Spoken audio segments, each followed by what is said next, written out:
जय हिंद। आज हम लोग पढ़ेंगे the making of the Indian constitution. हमारा कॉन्स्टिट्यूशन कैसे बना, क्या क्या प्रोसेस हुए, उसके बारे में।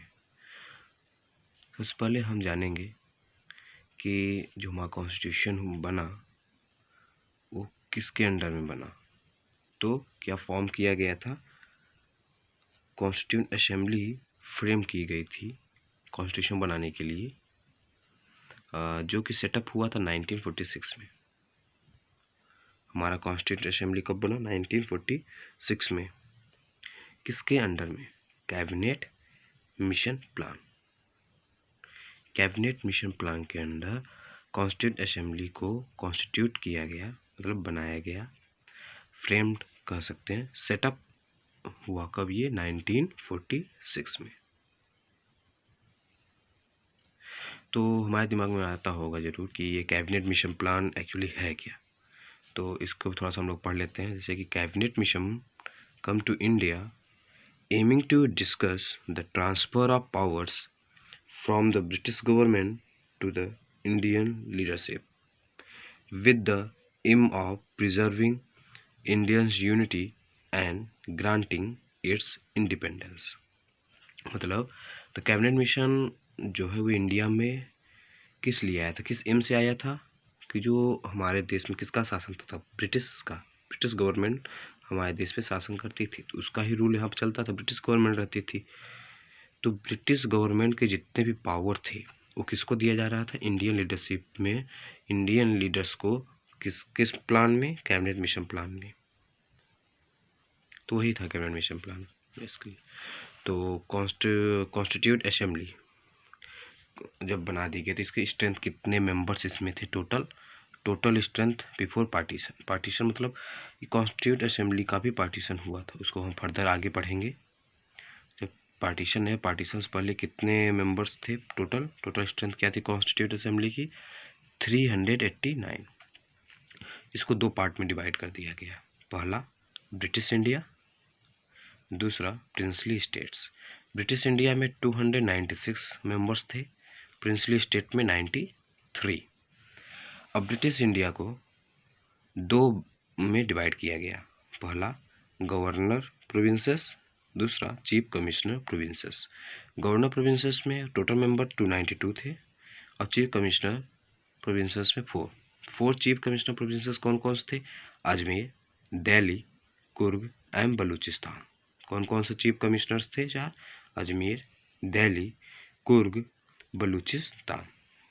तो यहाँ दिमाग में जरूर आया होगा ब्रिटिश इंडिया एक्चुअली है क्या। ब्रिटिश इंडिया से ही मतलब होता है, इंडिया का क्या लग गया है? ब्रिटिश शब्द, मतलब ब्रिटिश का रूल कहाँ पे? इंडिया में।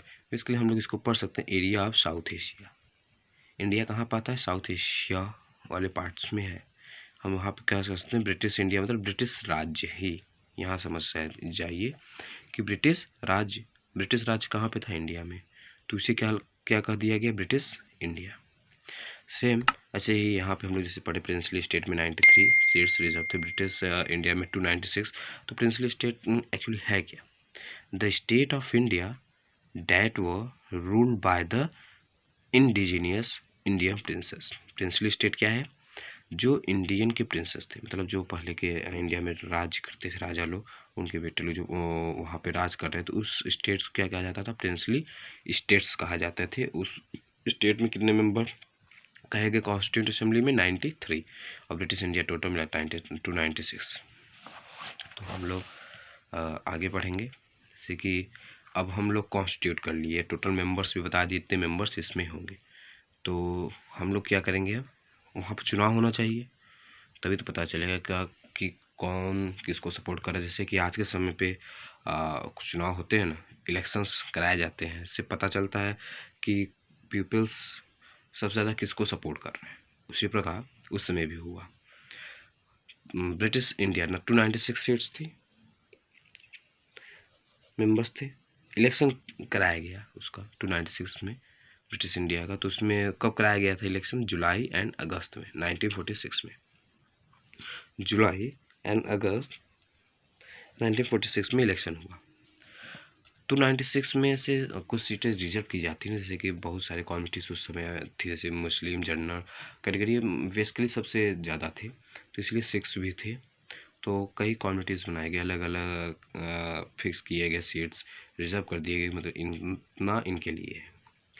296 में से 210 जनरल कैंडिडेट के लिए थे सीट्स, 296 में 210 for general candidates and 78 reserve कर दिए गए थे सीट किसके लिए, मुस्लिम्स के लिए, 4 सिक्स के लिए एंड 4 चीफ कमिश्नर प्रोविंसेस के लिए।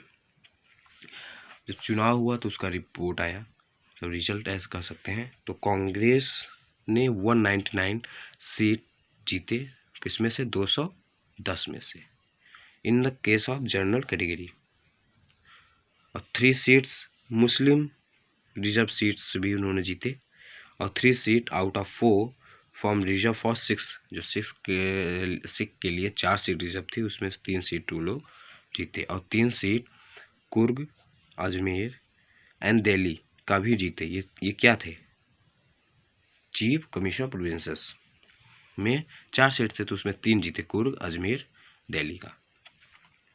तो टोटल स्ट्रेंथ क्या था कांग्रेस का, टोटल कांग्रेस 208 सीट्स जीती, मुस्लिम लीग 73 एंड अदर्स कितने जीते, 15। और इसी चुनाव के बाद से हिंदू मुस्लिम रॉड्स स्टार्ट हो गया, मतभेद जो होते हैं ना, ये होने लगी हिंदू मुस्लिम में, कि मुस्लिम लोगों को सबसे कम सीट्स मिली। इसकी हमारे हिसाब से तो यही मेन रीज़न है कि इनको सीट बहुत कम मिला है, इसकी वजह से ये रॉड्स स्टार्ट हो गया।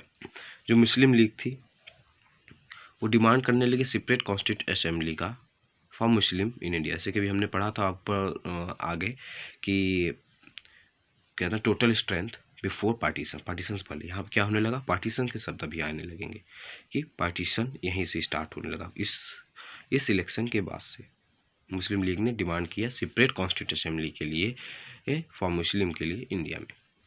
लॉर्ड माउंटबेटन इन्होंने ही ये कॉन्स्टिट्यूट असेंबली को अलग किया, ये मेन थे। 3 जून 1947 में पार्टीशन, जैसे कहते हैं ना कोई होता चेयरमैन, एज इनको मान सकते हैं, लॉर्ड माउंटबेटन 3 जून 1947 को separate constituent assembly for Muslim बना दिया गया। उसके बाद जो मेंबरशिप थी कॉन्स्टिट्यूंट असेंबली की वो रिड्यूस होगा, कितना आ गई, 299, आउट ऑफ 299 229 रिप्रेजेंट कर रहे थे ब्रिटिश इंडिया को, और 70 प्रिंसली स्टेट को रिप्रेजेंट कर रहे थे।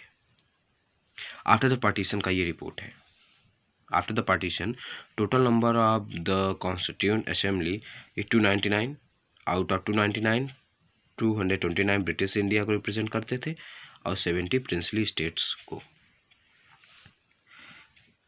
फर्स्ट मीटिंग हुई काहे की, ये कॉन्स्टिट्यूंट असेंबली जो है ना, इसके लिए इंडिया में फर्स्ट मीटिंग 9 दिसंबर 1946 में।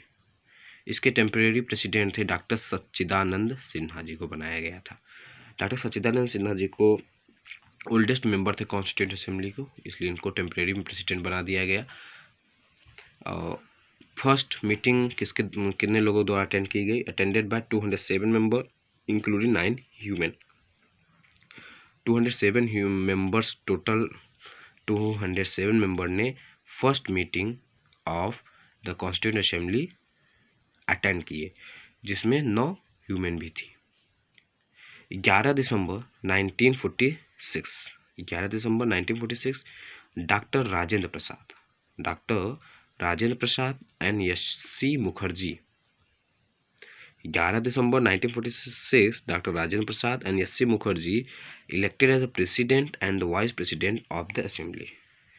Doctor Rajendra Prasad and SC. Mukherjee ji को president as well as vice president of the assembly respectively, मतलब राजेंद्र प्रसाद जी को प्रेसिडेंट एंड वाइस प्रेसिडेंट किसको बनाया गया, एस.सी. मुखर्जी को कहेगा किस चीज़ का बने, ये कॉन्स्टिट्यूंट असेंबली के। On December 13, 1946 moved objective revolution in the assembly, कौन, पंडित जवाहरलाल नेहरू ने ऑब्जेक्टिव रिजोल्यूशन इनटू असेंबली में लाए थे। मतलब क्या होगा कॉन्स्टिट्यूशन में, कैसे होगा, क्या कंट्री के पीपल को दिया जाएगा, क्या था, ये सारी चीज़ों को वो 13 दिसंबर 1946 को पंडित जवाहरलाल नेहरू द्वारा ऑब्जेक्टिव रिजोल्यूशन असेंबली में लाया गया। और इस असेंबली द्वारा इस रेजोल्यूशन को 22 जनवरी 1947 22 जनवरी 1947 को अडॉप्ट किया गया। जो ऑब्जेक्टिव लाए थे पंडित जवाहरलाल नेहरू वो असेंबली द्वारा 22 जनवरी 1947 को एक्सेप्ट किया गया। लास्ट में एक बार हम बताना चाहेंगे कि कॉन्स्टिट्यूएंट असेंबली का सिंबल क्या था, क्योंकि हर सब का सिंबल होता है, जैसे कि अभी हम लोग कर सकते हैं।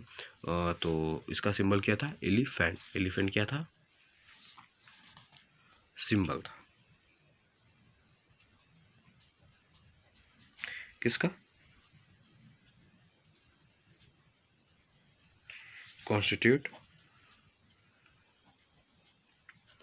याद रख सकते हैं, ये बेसिकली इम्पॉर्टेंट है, पूछ सकता है। असेंबली का सिंबल क्या था कॉन्स्टिट्यूट असेंबली का?